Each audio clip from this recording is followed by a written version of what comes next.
You not swanging with Big Yorm. No, I'm talking about. Feel like I wanna swing tonight. Cornbread. Feel like I wanna swing tonight. I'ma show you how to twerk the wheel.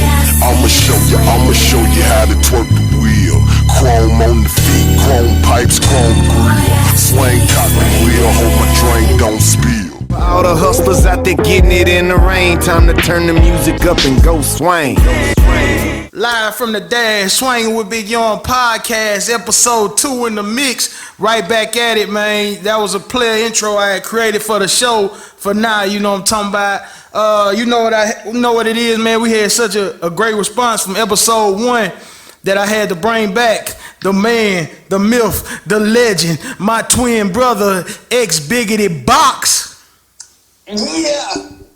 Was that Lil Wayne sounded? I was trying to take it back to like Lil Wayne circa Make It Rain with like Fat Joe. You know what I'm saying? So I was trying to go for that effect. But yeah, I'm happy to be here again. Yeah, that kind of sucked, but hey, you can work on it. You know, you work on it and get good at it. We will try, sir. We will try. Just the same way that you suck on grapefruits. We will see how that goes, man. But you lucky they can't see you, so I could go in on your dog doofy looking ass, skinny neck looking ass. Destroy you with my piety right now. I'm chilling, playing video games at this moment. I'm going to give a very Christian response. I am sitting so quietly nestled in my mother's bosom, reading the Bible, carefully, deep in prayer, just like somebody off of The Legend of Zelda. Yes, I'm not doing that at all. That's just no. That's not what I'm doing. Alright, so look, that shit was corny as usual, but that's my brother. Y'all will get to know him as time go on.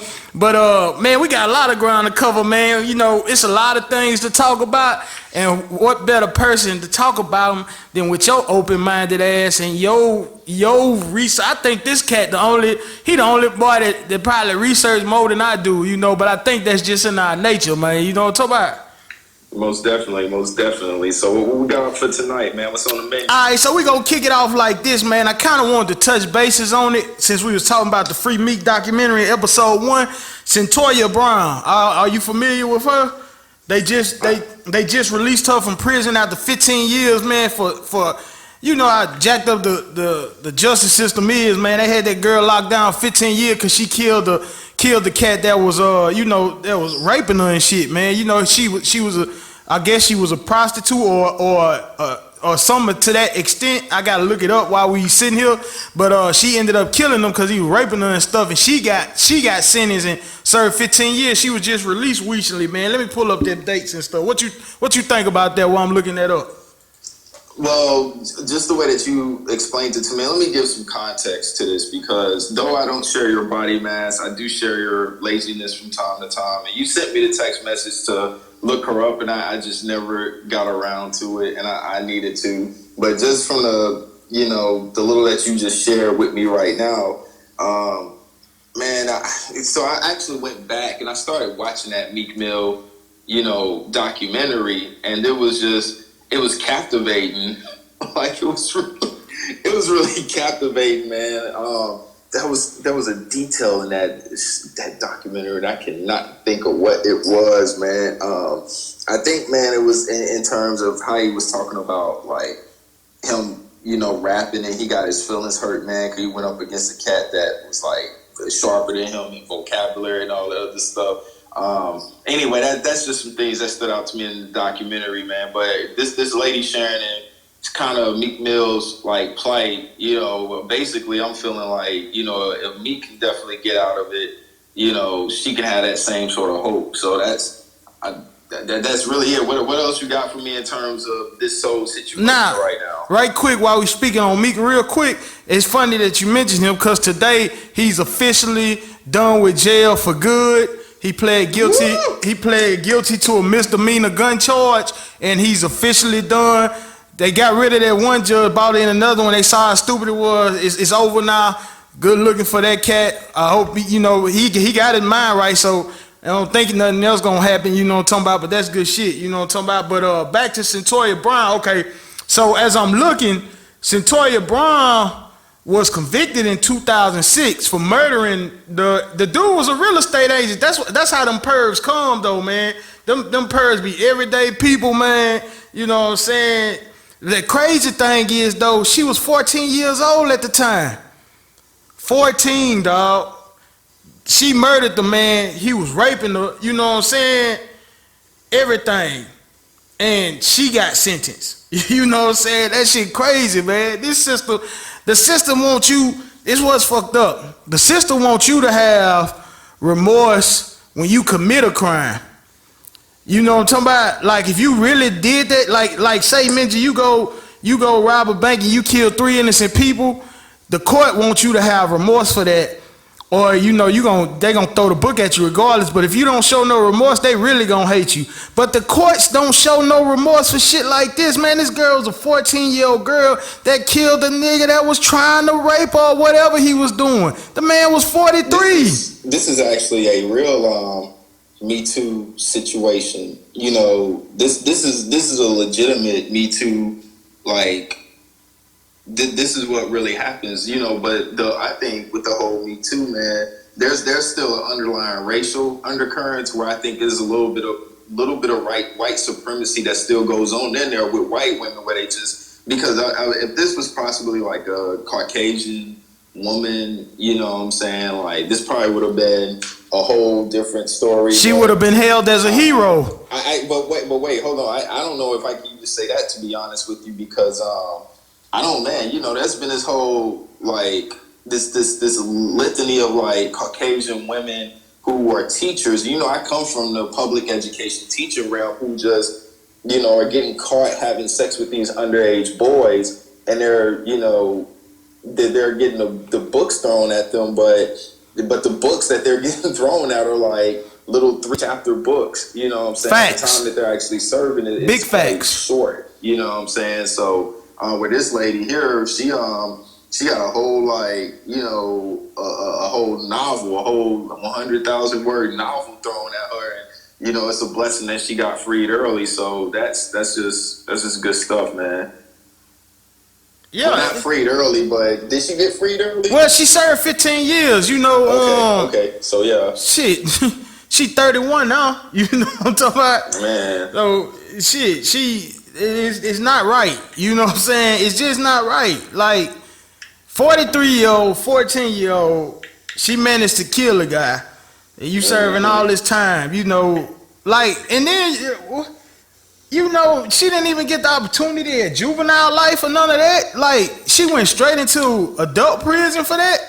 Like, it's just weird, man. Like, you know, the game's so fucking wicked, it's annoying sometimes, you know?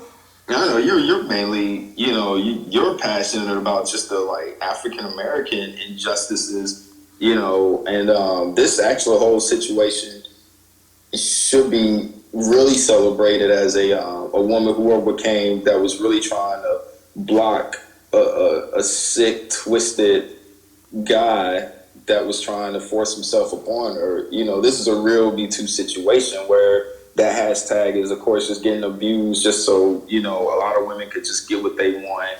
And it's just, it's wicked, man. It's so wicked. It is definitely wicked. Now, I agree with you, man. Like, you know, I'm strong on African American anything. You know that. You know me better than anybody. But like in this instant, man, I have no tolerance for these sick fucks out here, man. You know what I'm saying? Like, I have no pity that she killed that dude. You know what I'm saying? Like, he got what he deserved, basically. The beautiful thing about this is that Lifetime didn't acquire the rights to her story, but Netflix did. So we'll get a decent look at the whole situation versus Lifetime, who probably would have, you know, looked for some female rapper or something and tried to hire a player or something. You know, they documentaries be 50-50, man. Sometimes they win, sometimes they lose. But I'm just glad Netflix acquired the rights to her story, because we'll get a decent look. You know what I'm talking about? But right, yeah. Yeah, man, I had to see what you thought about that, man, because that bothered me. You know that she spent so long in jail, and you know the thing about it is, like I said, it happened in 06, 07 when all this went down. The beautiful thing is this is where the power of social media comes in, because without social media, man, 99% of us wouldn't even heard this story. You know, it was a story that started circulating on social media. You know what I'm saying? And that's why social media, a lot of people try to condemn social media because it can be wild at times, but social media is fun as hell and it's informative. You know what I'm saying? Like, you find out so much because of social media. I fucking love social media, me. You know what I'm saying? I have my channels, you know. Like, man, you have had plenty of arguments about it, man, but I love the shit. Like, it's a beautiful thing, you know. Let me see, man. So I'm active on. Let me see. I know a lot of people would throw YouTube in the social media stratosphere, but that's more of a search engine just for like video content, you know. So, but I guess I would say, you know, I'm more a YouTuber, more Facebook. I think those are really the only two. And LinkedIn, I'm starting to become more and more active on LinkedIn. Like, I'm starting to check that a lot more than I am my Facebook, you know, because it's just, I don't know, it's just all for the professional acquisitions and that sort of thing. So I'm enjoying that a little bit more than just being on Facebook and that sort, man. So, hey, it's just all about finding what works for you and does good for you, you know, in your leisure and all that, man. For a lot of us, though, that happens to be social media.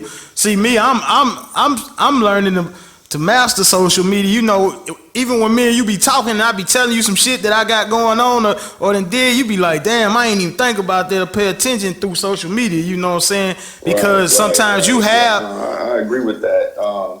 I'm trying to think, man. Was there anything interesting on? There's always something interesting on Facebook that I see, but nothing that just really, you know, I wanted to bring attention to on this podcast right now. But going back though and speaking on the Centoya Brown thing for a second, I know that, you know, just with the like racial injustices that's going on right now, that's what I wanted to get at. So with the racial injustices, you see this, like, not only do we have the racism that's going on, but underneath that too, we have these gender battles, which I actually was thinking about today. All right, is this worse than the racial stuff that we was already facing as, you know, black people? You know, we have like men versus women. I almost don't even know like what's even more detrimental, you know, that or the actual just the racism that we just been facing. Because what we see what's going on right now is that you have the separation of women and men don't want to deal with women because women are starting to just use these deceptive tactics to really get what they want. And I call it the Eve syndrome, because if you look into the beginning of Genesis when Eve shared with Adam, you know what I'm saying, it was just Satan appealed to her most innermost desires when she, you know, took of the fruit, you know, and that's why I call it the Eve syndrome. Just that part right there. You know, her deceiving. That's a whole topic. And hold that thought, because she deceived Adam or not. That's not even the case at all. But I call it the Eve syndrome, where her desires. You know, a woman has very strong desires, and when she's like, you know, everybody has desires. He on the road. It's just something different, you know, with a woman that, you know, she'll do whatever she actually can in order to get those desires met, in order to. And it's even getting worse with the way that society is just kind of just telling, you know, women that you don't need a man, you can be independent. Mention, man dictate. Yeah, go ahead. My bad. Hold that thought. That is episode 4. Hold that thought, cause I got a whole episode about that, and I like that title, Gender Battles. We're gonna leave that title, so we won't get into that. Because that's a whole episode in itself. I know, I could tell. And that's a whole episode in itself. So we'll definitely come back at episode 4 with that. I'll bring you and Junior on for that episode, and we can go all in. I might need to find a female too. But moving on, though, I like that perspective of Eve that you gave, man, which is why I can't wait for that episode, because I do want to hear more from that. You know, I don't want you to get too Christianity on me. on the episode because I'm gonna be cussing. You know what I'm talking about, and you know how it's gonna be live. So, but I do want to hear more on that perspective, man. But now, we're back to Centoria Brown or whatever, man. Do you feel like she will be able to shake back and and get in tune with what the world is now versus what it was when she was 14 in 2006? Oh, that's another good point. That I was just actually thinking about that. Like, is it now that she's free? How would the outside world really treat her? Would it have been better had she just actually stayed locked up? Because we can actually see that the sort of like the societal like brutality of the way people are being treated, talked about, taunted, humiliated. I think Tupac, I always go back to what Tupac said in an interview with that Vibe interview that anybody could check out online. Like, when he thought he was getting away from the dudes in the streets and he got into Hollywood, he got into the music industry, he said that the people in the industry are worse than the dudes in the streets. At least when you're in prison, you kind of had this structure to set up this expectation. You know what you're getting. Dudes are trying to already like stab you in the back and that sort of thing. You know what I'm saying? But but how should I say? That sort of like facing can be long term. You know what I'm saying? But it could be long term to you psychologically. When you're out here, not only can it be detrimental to your psychological well-being for the long term, but everybody else, your family, everybody else around you as well and stuff. People may be asking me, what do you mean when you're in jail, you're away from your family? That's gonna have a psychological toll. That's not necessarily what I'm getting at. It's just a difference. Most definitely. In jail, if you're in prison, you kind of know what you're at least getting. You know what I'm saying? You at least have some sort of structure, some sort of like expectation, I should say. When you get out here, man, you don't know if you date a girl now, she's smiling in your face. Y'all have a good time. You go to the movies, it's dark. Y'all leave. Y'all don't even kiss each other goodnight. Y'all wave goodbye. The next morning, you get a knock on your door.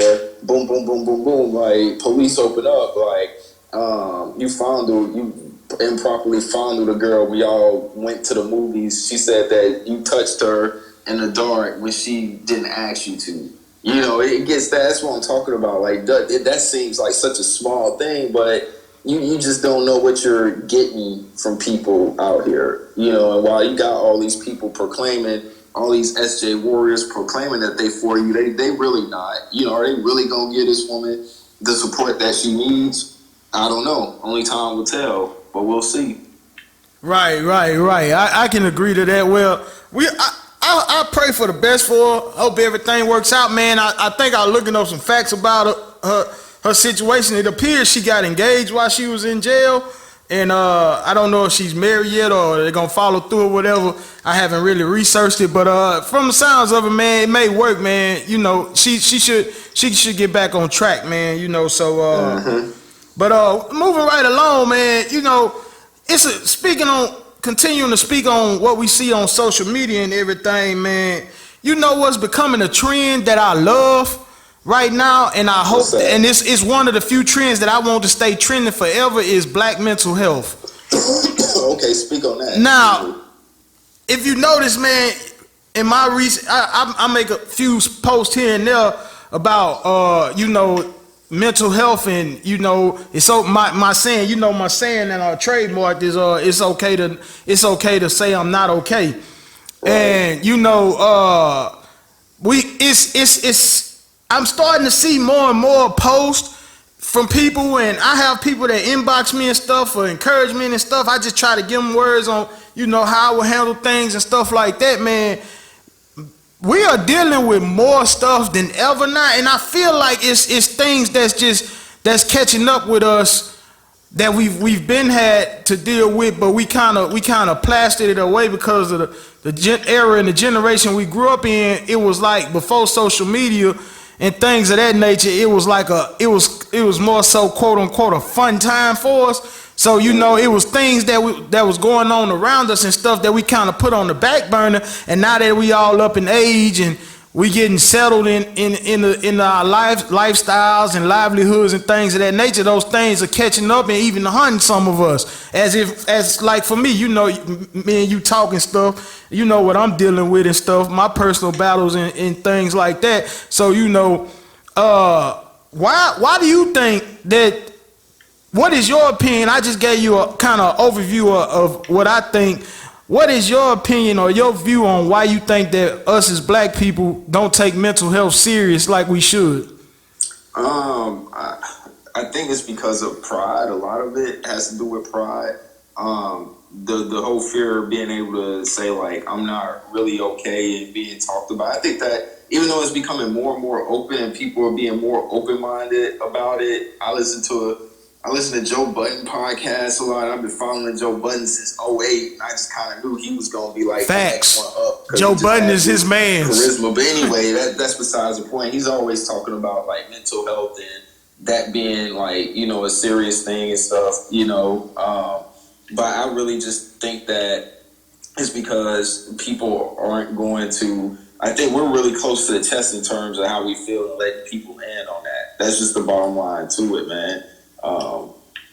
People don't want to own up to others in terms of like how they're actually feeling and being open, and you have to be very careful with who you open yourself up to anyway nowadays, man, because, people you think you may think have your best interests at heart, they really just don't.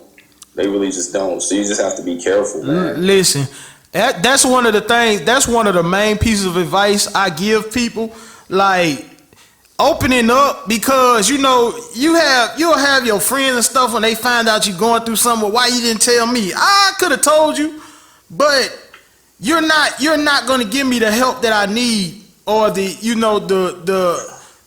advice I need, or the instructions I need to make it better or help me get better. Most times, most of our friends and family, when we going through things, they just want to know to be nosy and talk about it, So I advocate. I don't even advocate no more to when you going through something. I advocate for you to talk to your friends and family if you just need to talk to somebody, and let something off your chest to make you feel better. Talk to your friends and family then. But I am an advocate for seeking professional help now, especially when it's something serious with you, man. If you're really dealing with depressions and anxieties and panics and all those serious mental illnesses and things like that, seek professional help, man. It is nothing that your friends and family can tell you or help you with besides either being an honest listening ear, or if feeling like you can talk to them in confidence. But at least when you seek professional help, you are covered by their style of no snitching. You are covered by their style of no snitching, which is they can't talk about your stuff to anybody. You know what I'm saying? So at least you're protected, and you can go in there and tell them some of your deepest things that have you in a dark place, and possibly get the help that you're looking for, or even to the extent of if you need medicines or things of that nature, which I don't really recommend. I don't like medicine, but to each his own. But I'm stern on not talking to your friends and family about your darkest stuff. You can talk to them, but don't give them your darkest stuff, because that can be bad for you, especially if they just being nosy and want to spread your gospel to everybody and stuff like that. That can be dangerous. That's a dangerous game, because if you already dealing with some serious stuff and you talk to your family and friends and they go back and tell people and talk about it, puts you in an even darker place, because now you face a form of embarrassment, and you face a form of pity and all kind of stuff, anger, sadness. All that comes over you when you find out that people that you didn't want to know about your deepest, darkest feelings and secrets and things of that nature. Right? Right. I would actually suggest just finding a good trusted brother or sister. You know what I'm saying? For me, I actually, just stay prayerful, and I just pay attention to, people good Lord puts around me. You know what I'm saying? I kind of see how my spirit feels about that person. I got a couple of people that, I can like share those intimate things with, you know what I'm saying, without feeling like I'm gonna be talked about or it be used later. You know what I'm saying? 'Cause I actually been in that point where I had a ex-girlfriend, man, like, this was back in like '07, and we shared like things about each other, you know what I'm saying, thinking that we could trust each other. But to be honest with you, we used it against each other when things started turning sour. You know what I'm saying? Like, I took the information that she gave me and tried to turn it into a dagger and make her stab her in the heart with it, because she took the information I gave her and tried to do the same thing, sliced it on the cutting board, and tried to stab me several times with that piece of information, even out in public, and that was, it was horrible. I was like, I'll never do that again, and that's called betraying somebody's trust, you know what I'm saying? And when you gain somebody's trust, man, it's more precious and more valuable than any dollar amount. I got secrets that are stored in me that's going to die, that's going to come with me to my grave. So, right. I think we all do. That's just how it is. You know what I'm saying? So I don't care to share those things with people. And if anybody's decided to confide some things into you, you have to hold it to the chest, then, because they've obviously trusted you with it, especially if they decided to give you that information when you didn't even ask for it. And that speaks volumes about you, when people can actually do that. When they could like look at you and just start spilling out their guts. You know what I'm saying? And I cherish that, man. I recognize it. I've grown enough spiritually to know that you don't sit up here and just trash somebody's personal information, beloved information like that. So when people aren't mentally stable, and a lot of that mental instability is just emotional instability that just reached into your psyche, and it's just messed up in a way that you're thinking, because now the way that you think and your mess of emotions is just causing a lot of mental instability. And I'm not a psychologist to sit up here and make such an analysis, but a lot of the times is what it is.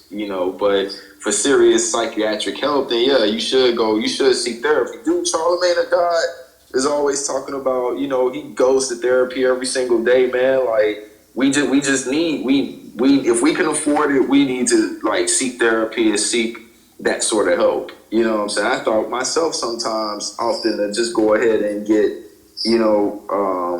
professional help, just to have somebody that I could talk to that I know is going to stay in the little lockbox. You know what I'm saying? So right. That's just my thoughts on mental health, man. But I will say this too, man. Like, mental health is, I know you say you serious about it, but man, really, it just became so trendy. You know what I'm saying? And now people just use it as an excuse just to do some of the dumbest stuff. I agree. Mental health into a fad, man. I agree. And I'm 50-50 about that, because I want it to be a trend, a fad, long as it's being talked about. That's my biggest thing. And see, I want it to stay up there. Like, I want it to be one of the top trending, because it's so many people going through so much real shit that we tend to ignore, because we may know that person always be a person that's always smiling, always laughing, always got the jokes, but deep down inside they dying. You know what I'm saying? And because they are known as that person, they try to keep that up, and they just can't. Right. Yep, I agree with that, man. I so agree with that. Yep, I so agree with that. But they like I said, at the end of the day, you can't afford a therapist. The best way that you can actually get it out really is just by talking it out. And there's something very nurturing about when you're able to get something off your chest and talk it out. Like, there's a medicine to that. So if nothing else, man, that's the basics. I would say, find somebody that you feel like you can trust, And if you're a Christian, find somebody, man, that the good Lord is leading you to confide that information into. You know what I'm saying? Because for me, my whole philosophy is like, you know, trust no man, trust the Lord, and then the Lord will reveal to you what man you should go to as a brother or as a sister, and who you can like see, man. So that's the order. That's the way that I actually approach things. So, but you know, if you're not, just find somebody that you just feel comfortable with. That's just the bottom line. Man, listen, I'm here to tell you from experience, man. I've been going to therapy. If you don't know, if you know, I got Mental Health Mondays that I advocate on my Snapchat if you follow me. But I go to therapy like clockwork. I've been going since December when I lost that election. I've been going every Monday. See, I needed help, and I knew it. You know what I'm saying?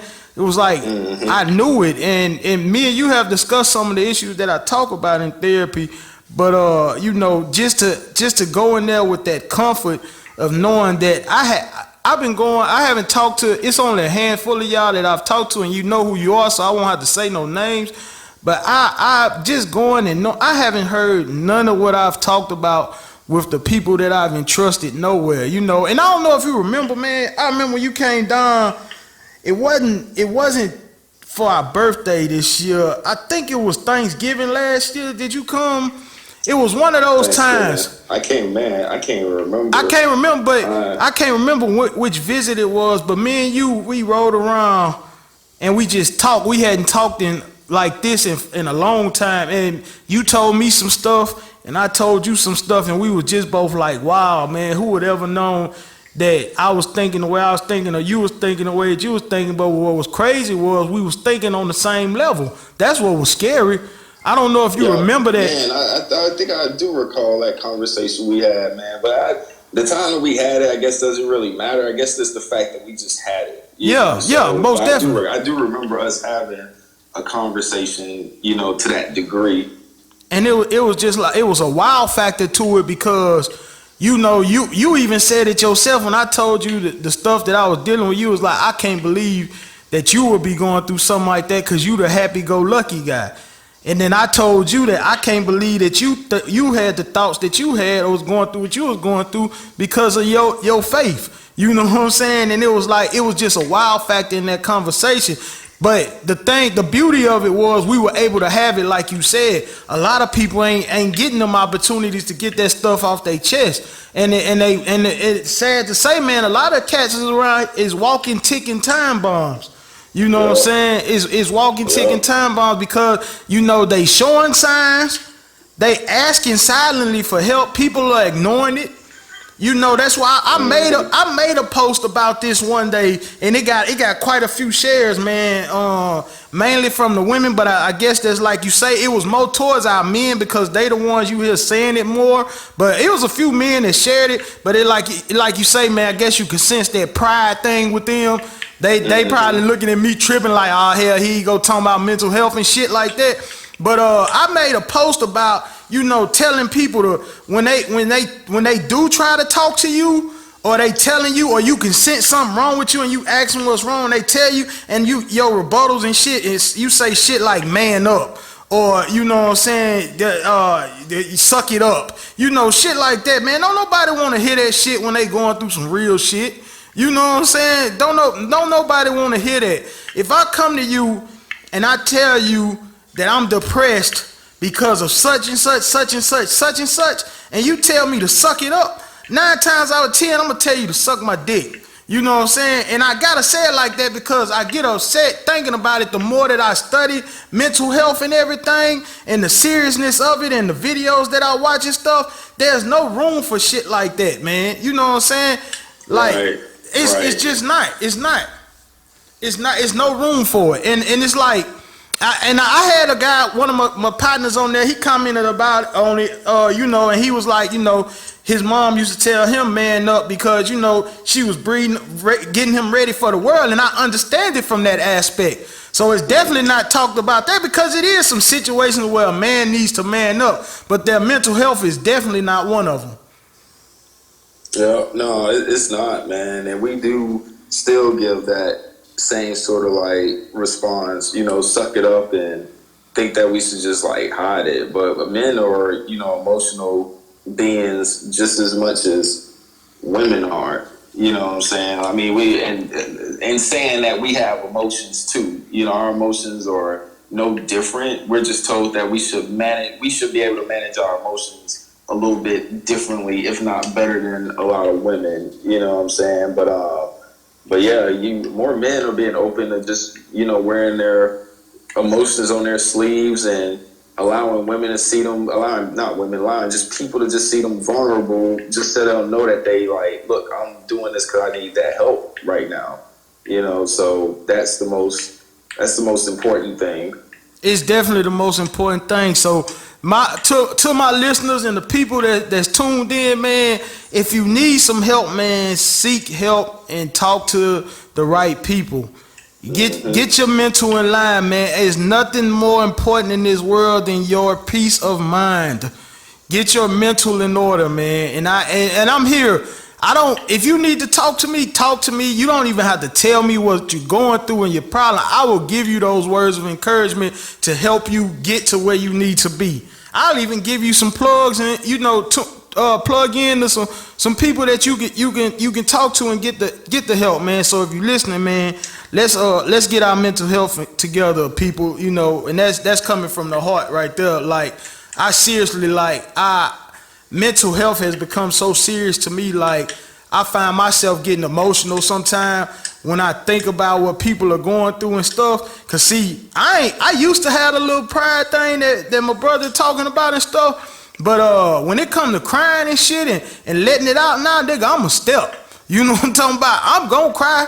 I'm gonna let it out. I'm gonna tell some of my partners like, hey man, this shit is fucked up for me right now. You know what I'm saying? Cause I don't care. I'm gonna let it out, and it's probably the best I felt in a few years, man. But I say that I'll get into it in another episode of things that I've dealt with because I don't mind. But mainly it's gonna be in my book.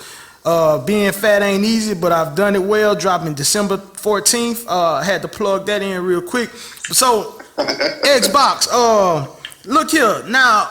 While we on the subject, which we'll probably close it out with the whole mental health thing, do you feel like, man, like as far as mental goes, like the kids of this generation are the way they are because mentally our generation hasn't done a good job of preparing them or raising them like we were raised by our parents and older generation? Because I'll say it's a lot of things that I disagree with, but from those older generations and stuff. But one thing I agree with is the upbringing. That goes from discipline to how we are raised to treat people, how we're raised to act out in public, and so on and so on. I agree with those. I agree with that. But our generation has done such a 50-50 job, I'll say, because I've seen some kids that are raised damn good, and I've seen some that are raised poorly, man. And it's mainly because our generation of parents want to be these kids' friends.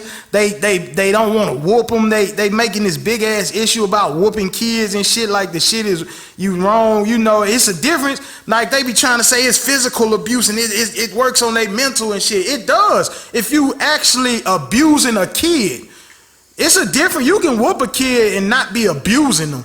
Abusive motherfuckers are the ones that needs to be directed to. But whooping a kid that's doing fucked up shit, that's a good form of discipline. What are your thoughts on that, X? I'm gonna let you talk. In terms of whooping, like I know somebody gonna sit up here like, why he didn't say spare the rod, spoil the child like this.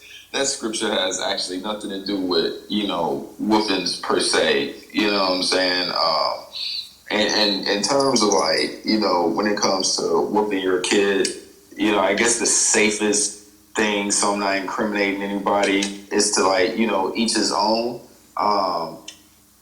Just because they're okay. So there's an old school way of just disciplining your children, and the question is going to come up with how you disciplining your kids and everything else. My kids get spankings and everything and reason. And I try to, it's important to actually talk, and kind of explain, at least for my kids, when they do something, what I'm saying, they get a slap on the thigh or whatnot, or, so they may actually get take one of those little Walmart paddles and, just like tap them on the hand or something like that, man, because really they receive correction very well. You know what I'm saying? So the extreme, like, you know, just beating and knocking the heck out of them, man, you know, I don't personally believe that's necessary, but you know your child, you know how your child is. And the most important word I'm going to inject into that is correction.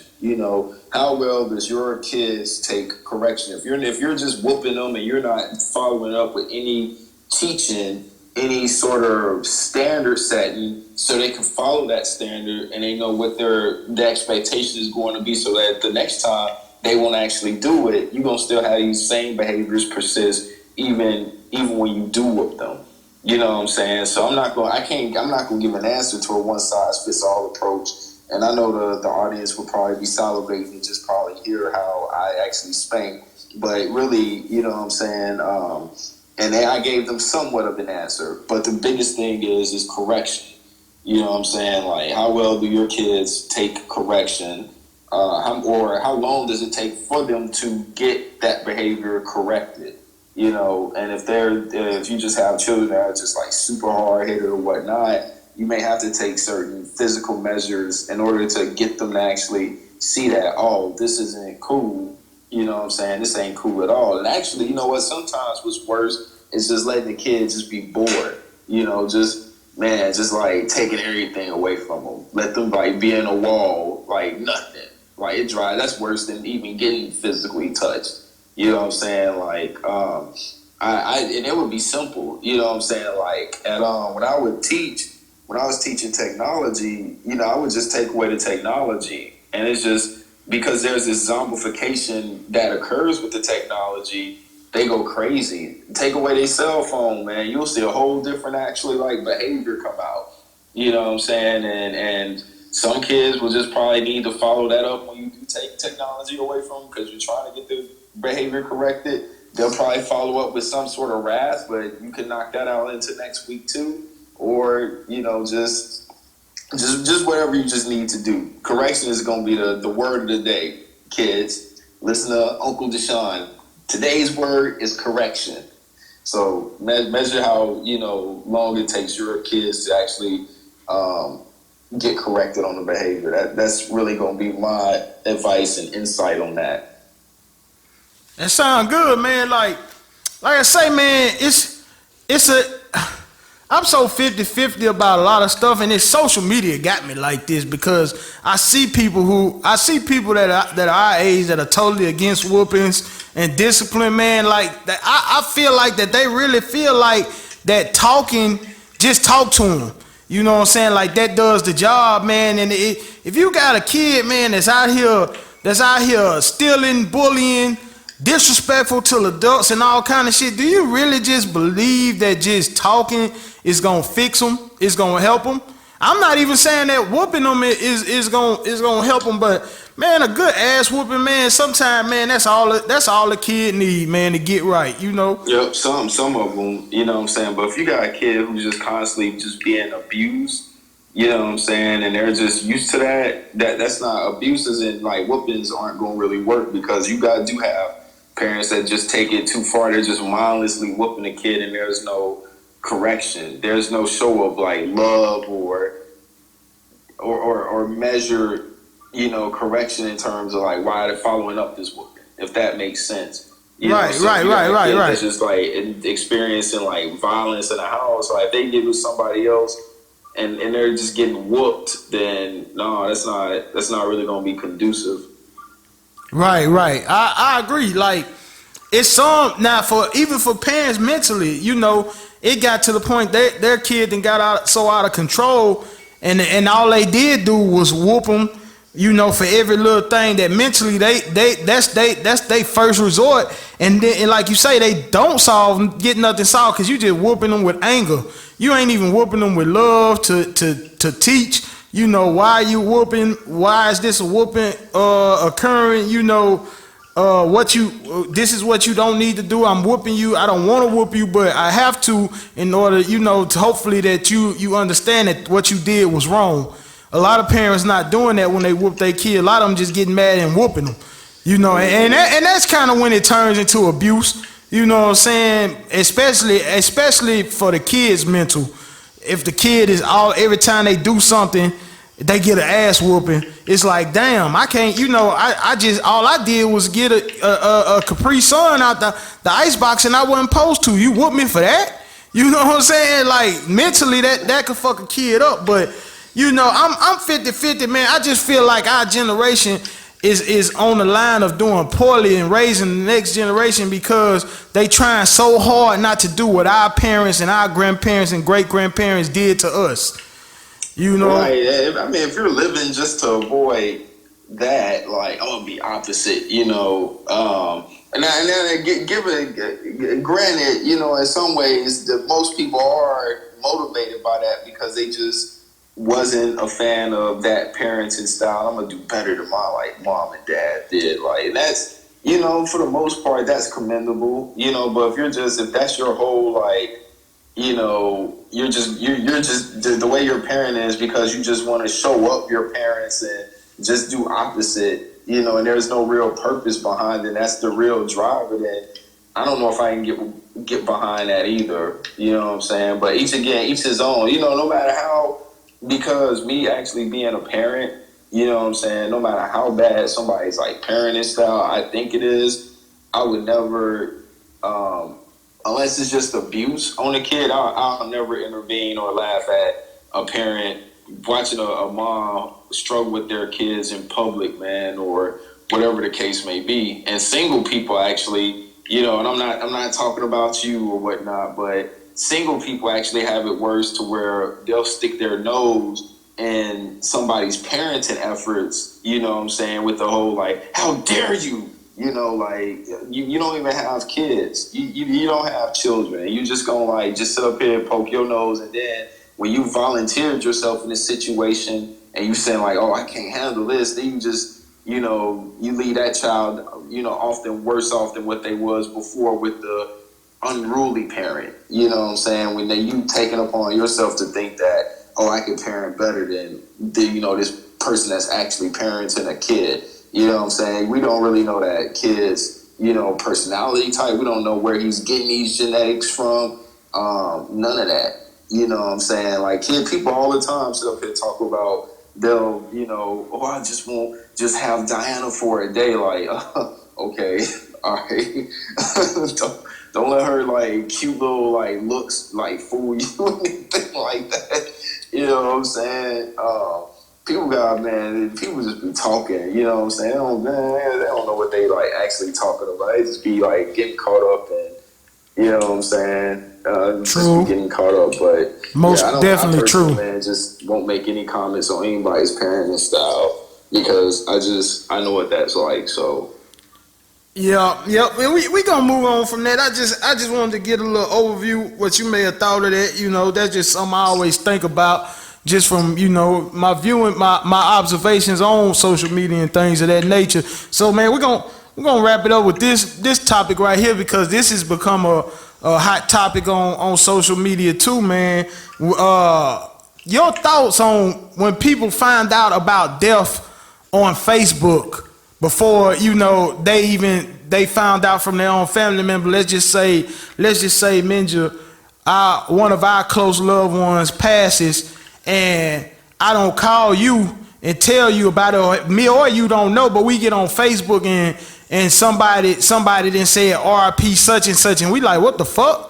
You know what I'm saying? Like, wait a minute. You know, we done found out that our loved one died on Facebook before that means the family doesn't even know that they're dead. What is your take on that? Because that's a hot topic, and people, and I agree with the people that's getting mad about it, because I don't even see why when a serious death happens or things like that's people's first reaction to run to Facebook. You know, when grandma passed, I was so hurt and fucked up about it, man. I didn't think about going on social media at all that day. You know what I'm saying? Right, so what makes you think that? Well, I mean, man, now this is one topic that you did text me in preparation for this podcast that I actually really took serious account to. So I know you mentioned death, but let me share this with you. So last year in November 2018, there was this huge like fire. I was in Louisiana. At the time. It was for Thanksgiving. I actually think that may have been the time we actually had it because I was in Louisiana. I was going to the gym. I was usually your gym membership at the time. Yeah, sure was. And I drove past, man. It was an 18-wheeler, man. I was just ablaze. It was a fresh fire. You know what I'm saying? I was just on the side of the road. And you know what my first instinct was? You know what I'm saying? Like, it should have been prayer that everybody was okay. But I was like, I naturally took out my phone and I recorded it. You know what I'm saying? But I never posted it because, you know what? After I got the recording and I was like, I looked and I examined myself and I reflected. I was like, wait a second, why am I gonna share this? This is horrible. Like this 18-wheeler is on flames on I-20 going to Ruston, and I just took my phone out, you know, and I recorded it, and I was getting ready to just post it. You know what I'm saying? Why was I getting ready to post it? I can be upfront and say this, you know what I'm saying, because my desire for attention. You know what I'm saying? Like that whole desire to get some sort of recognition, you know, for being the first one to capture reporting some news. You know what I'm saying? That's an adrenaline rush. You know, a lot of people won't be bold to say that, man, but when you're the first to like capture some news and you want to get credit for that and stick out your chest with your hands on your hips talking about, I ain't got that first. You know, everybody's a journalist. Everybody wants to be first to something. You know what I'm saying, and claim that credit, but that's empty credentials. You being the first to something like that's not gonna get you. That's not gonna increase your bank account. You know what I'm saying? Like God's not smiling on you. You know, like matter of fact, you stole glory from Him trying to be first. You know what I'm saying? And then reporting on something just to selfishly make yourself look good. That's all that is, man. And when people and death. You know, anything bad, you know what I'm saying? Like, people want to get, you know, likes. And for a lot of people, they may have a strategy to it. Like, if I get enough likes on this and I get enough hearts and everything else, it'll boost my subscribers and it'll boost this up and then I'll get some brand deals and I'll have people chasing me so I can get some deals and everything. Maybe people do have that some sort of strategy out thought, but I mean, for the most part, man, it's just people just wanting credit, you know, at its most basic form. You know what I'm saying? So that's what I just actually think about when people, you know, are showing death. It's actually disturbing. Before social media even got popular in 2010 on Media Takeout, I used to watch a lot of Media Takeout. I used to go on that site like religiously for celebrity gossip, and there was some footage, man, of this beat up. There was this gang war or something where this gang was jumping this dude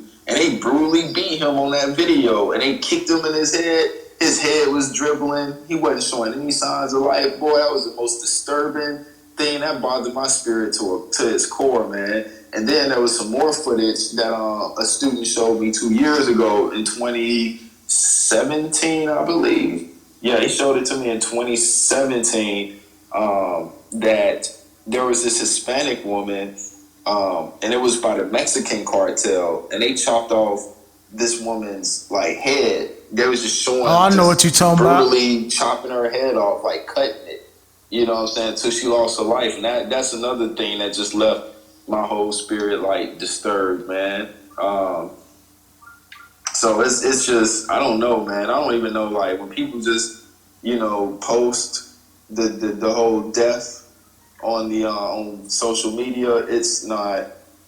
I mean, man, it's not good, man. It's funny that you mention it from that viewpoint, because that is my viewpoint too.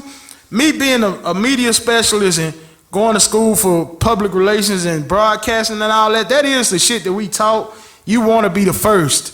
Because the first in those situations when something, is newsworthy, the first is the one that's going to always get the credit, going to always get all the publicity, the attention and all of that, man. But me being first is for shit like when Snoop Dogg wear a Grambling hoodie, I want to be the first to post that so everybody can come to me for that, for Grambition, whoop-de-whoop, shit like that. Mm-hmm. But, man, for death, man, I just don't understand why you would want attention you know, when somebody passes on and stuff like that, man, if you did, and I put it like this, if you are the first to know that a person dies, you're the first to know, then notify those people. You don't gotta run to Facebook, you know, notify the people, especially because it clearly, a lot of instances, if you're sharing that person died, it's a strong chance that you know some of the family or know the family. You know what I'm saying? So if you find that out, like if one of my partners was to die, Lord forbid, you know what I'm saying? If Nick was to die, there's no way in hell I'm gonna run to Facebook and post, man, my partner gone, you know what I'm saying? And Ma and Pop and all them follow me on there and they don't know nothing about it. You know what I'm saying? It's just I don't think like that, and I understand the frustration and the anger that I see with a lot of the people who are getting mad that they're finding out about deaths through Facebook before the family even knows and stuff like that. And posting about death in that regard, I never really understood that either. Like, you know, okay, so it's hard for me to actually articulate right now, but I know exactly what you're talking about. Like, you know, you're just sitting up there, just, you know, you thinking about your friend that died, man. And you sitting there like, crap, man. Whoa, man. Oh, man. You know what I'm saying? Like, you know, if this was back in the 90s, you'll just keep all that to yourself, holding it in, walking around. But you just sitting there like, now it's like 2019. You grab a phone like, oh, man, post about how I feel right now, man. Like, I don't get that either. You know what I'm saying? Like, man, my mom just died. You know, are you not grieving? Like, what you posted this like everything's normal right now. You know, like, that's how I be looking at people who post about that. Yeah. You know, I didn't even, when grandma passed, you know what I'm saying, unless I was like sharing her memory or something. But even with that, I'm like, why do people even need to, what benefit is that doing? I mean, that's not doing me any benefit. And most of the time, it's just usually for that person that's just posting it. You know, because if I'm a random bystander, well, not really, if you added me as a friend on Facebook or whatever, I'm not really a random bystander, but you added me, I don't really know you well. You know, I just scroll and I just see that you're like, you know, you're on here posting about your dead friend. Are you looking for like consolement on here? Or are you looking for a shoulder rub or pat on the back or, hey, are you okay? I mean, what are you looking for attention? Because that person that died is gone. They're not wanting you, or they're not up in heaven trying to get you some Oreos and some cookies for posting about them being gone right now. You know what I'm saying? Like, that has to be for the person that posted it. But I digress. You know, that's just my thoughts on it entirely. Facts, man. And I'm just, man, if y'all listening, man, and I don't know who's letting people know. I just see the people that be mad about it. So I don't know who's doing it. But man, if you see a death, man, make sure that the family knows before social media does, man. You know, just that's something that we can avoid. That's an issue that can be fixed quick. You know, if you get on and you see the family. If you see the family talking about it on social media, then more power to it, man. You know, express your condolences, your remorses, and all that. But if you know and you get on there and you don't see none of them, man, just make sure the family is straight, man. Don't even worry about social media, man. Social media still be there for you to express your condolences after all the sadness has gotten out with the family and stuff, man. So let's try to fix that as an issue. Well, Minja, we were looking at an hour, pretty good. You know what I'm talking about? I enjoyed this conversation with you tonight, man. I ain't gonna hold you up. I know you got big things popping and shit. So, you know, this right here is the time. Plug in your works, whatever you need. You know what I'm talking about? Let the people know what you got going on, man. Well, man, like that Tupac on All Eyes on Me song, I ain't hard to find. You know, I thought I'd just plug that in before I plug myself in. You can search for me, Google me, Deshaun Johnson. I'll probably lead to my LinkedIn profile. You know what I'm saying? You can find me on YouTube at DLJ Works, Is God for Against Me, for a lot of my Christian videos and exposés, a lot of my technology talks on DLJ Works. And yeah, man, that's, I would much more so prefer people to, take a look at my content and definitely give me some feedback, see what they actually are getting from it, if I'm providing value and ways I can improve, make sure that people are getting fed value. So that's how people can actually find me. You can also find me on DLJ_Works_ on Twitter. Of course, the @ symbol, and then at Deshaun L. Johnson or Deshaun 5 Johnson on Twitter. I don't know. You'll find me. You'll find me on either way. So.